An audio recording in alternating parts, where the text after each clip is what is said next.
Let's talk about some rumors that are swirling around. Um, a source on Twitter, who is a media member, self-proclaimed, believes that DK Metcalf is requesting a trade. Also, I heard Tyler Lockett is also requesting a trade. However, DK Metcalf, big team that could be in the market, has a lot of money to spend, could be a good option for them. The Bears might be interested. Now, Bears, you're probably thinking like, oh, they don't have a first round pick to get rid of. They don't have like the draft capital to get rid of. You got to remember, Sean Desai, former DC of the Bears from this past season, is now the DC over in Seattle. What this could end up causing, because he did get the absolute best out of Robert Quinn that we have seen in a very, very long time. This defense is going to be needing to carry this team again. I'm sure they're going to sign Bobby Wagner if they can this offseason. I think it would make sense for them to go after a big time pass rusher. So Robert Quinn, who then they will only have to pay about $6 million to, because all the rest will be dead cap to the Bears.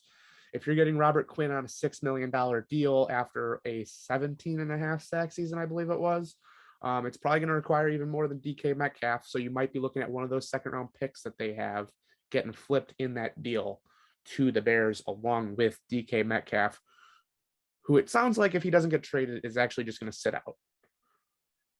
So I don't agree with that at all, because Robert Quinn, even though you might only have to pay him $6 million this year, that doesn't include what was his deal? 5 years, 70 million when they signed it. So it was front loaded. So a lot of it's gone. The Bears would still have to pay them quite a bit next season as well. I believe half his contract, and then I believe his final year is only like $5 million. It was one of the worst deals I've ever seen in my life. So they would get him for 3 seasons, which could be enough, especially if he can kind of keep up at this pace. I'm not saying he's going to have 17 and a half sacks every season. Even if he becomes a 7 sack guy in 3 years, I would say that's worth the $5 million that they'd have to pay him. I mean, for a 33-year-old pass rusher. I believe he's younger than that. I don't think he's as old as we think. I believe his rookie year was the last year that the Rams were in St. Louis, if I'm not mistaken. But give me 1 second. I can let you know right now.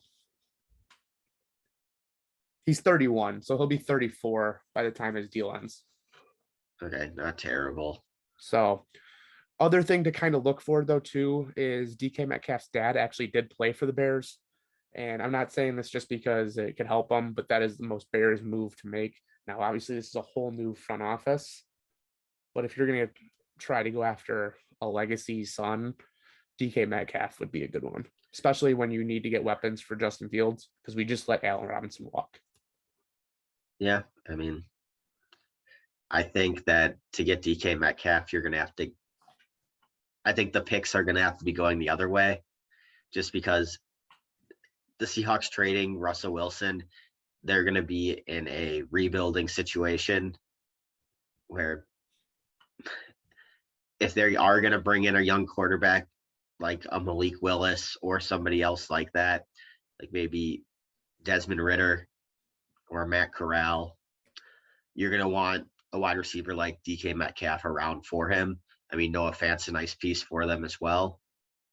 But I just don't see a rebuilding team wanting to trade for a 31-year-old edge rusher who had a great season, but the 2 seasons before that with the Bears, or the 2 seasons before that, I don't think he was worth the money that they were paying him. I didn't understand the deal. I still kind of don't. But, I mean, when